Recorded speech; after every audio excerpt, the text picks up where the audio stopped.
What's going on, everybody? Once again, today's video is brought to you by Atlas Gunworks because I have another Erebus in my hands. You will notice that this is not the same Erebus that I shot before.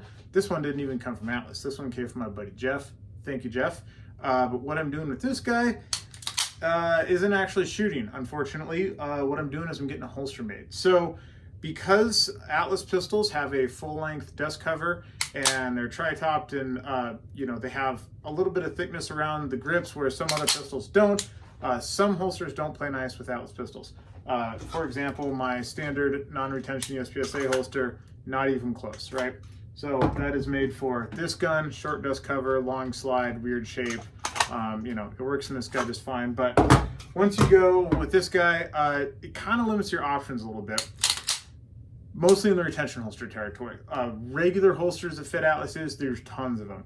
Once you get into 3-gun world, you need to be running a retention holster. I've seen a lot of people fly across the country and end their match because their gun fell out. Happened to a guy on my squad a couple weekends ago in South Carolina. So you don't want to be that guy.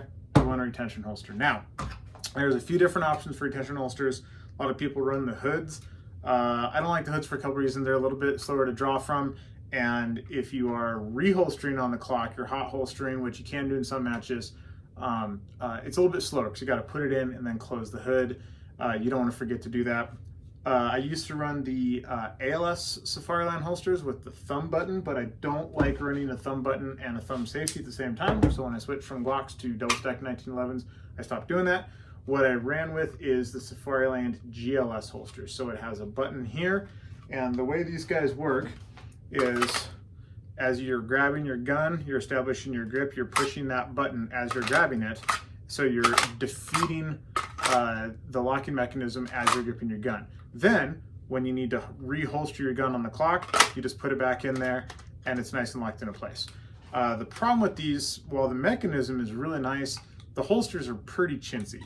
You can just see how much weird floppy crappiness is going on here. This one barely hangs onto the gun anymore. It's quite old. So what I ended up doing, because nobody else except for Safariland makes a GLS system, I had a friend of a buddy who knows a guy build me a custom holster. So this guy is from Lighten Custom Holsters, LCH, as you can see there. Lives out in Harriman, which is basically Salt Lake City area. He makes really, really, really nice stuff. And he was willing to make a GLS retention system holster for me. Now, it wasn't cheap. It was super not cheap because he basically has to buy one of these and then just throw it away. And I kept this one so I would just have, the spare parts and all that other stuff. But he basically bought like an $80 Safariland holster and just threw away the holster part of the holster, kept the retention system, and actually feeling how much spring pressure is in this retention system, I think this one is pretty close to giving up the goat. But this holster is drastically nicer than this holster. So the fit is very, very clean. There is basically no movement, and I could even tighten it up a little bit if I wanted, but I don't think I'd want to tighten that up. But like, look at that. I mean, like, the fit is just beautiful.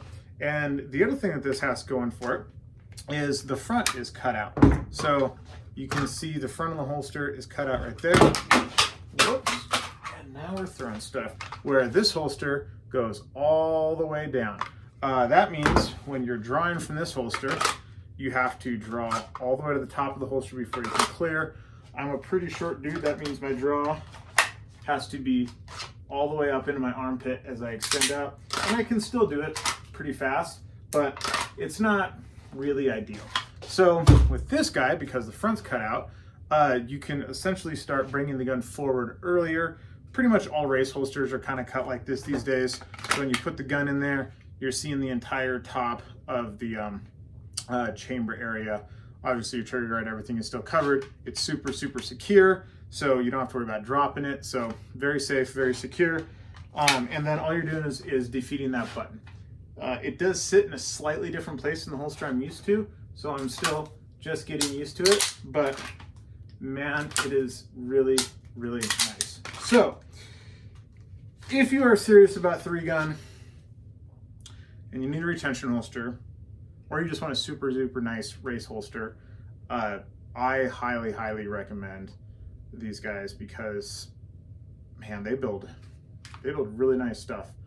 I didn't get a deal.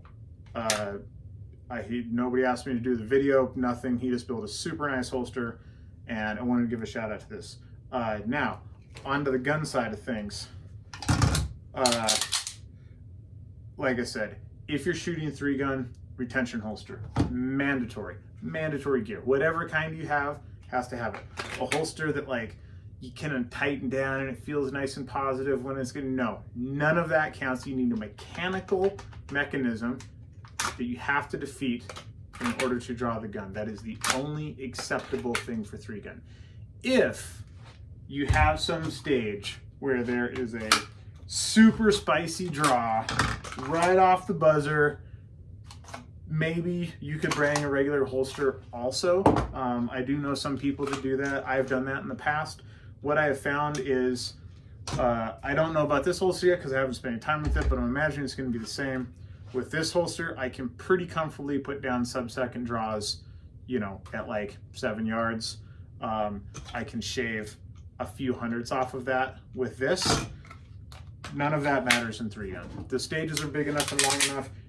It's not like stand and shoot USPSA stages. You don't win stages on the draw. Like, that's all from a retention holster. That's fine. Second and half draw, totally fine at 3-gun, as long as you got a good grip. If I could have a second and half draw where I never missed my grip, but every single draw was a second and a half and I could never draw faster than that, I would take that deal in a second or a second and a half. See what I did there? It's pretty clever. So, hopefully all that money was worth it. This thing certainly feels extremely nice. I have the feeling it's going to treat me really well. It's super durable looking. Unfortunately, I didn't know that this part of the barrel is so much longer than the full-length dust cover in this gun, which means it doesn't actually fit my other gun. Ironically, it fits my other gun if the safety is off and I can unlock the slide. I can make it lock into place, but then I can't put the safety on. And if I put the safety on, I can't get it to stay in the holster.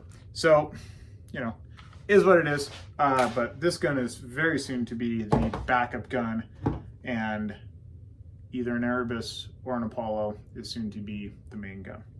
And now I have a really nice locking holster to go with it, or any other outlets I borrow. So we'll see. See you guys out there. Bye.